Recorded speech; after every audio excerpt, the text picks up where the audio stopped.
Okay, Assalamualaikum warahmatullahi wabarakatuh. Saya Wan daripada drkereta.com. So hari ni hari Jumaat, slot yang kedua kita lepas main Jumaat ni pukul 3 lebih kita start tadi.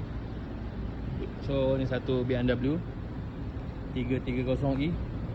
So kita dah check secara dia punya apa, interior, exterior, dia punya sistem, barang bawah dia sikit pun semua. Adalah beberapa part yang perlu betulkan, di repair. Dan lepas ni kita nak pergi test drive, kita tengok macam mana. So far interior dia tak ada masalah. So BMW ni di crucial part dia dekat dia punya apa, sistem, tengok engine, tengok leaking ke apa benda semua tu nak kena tengok.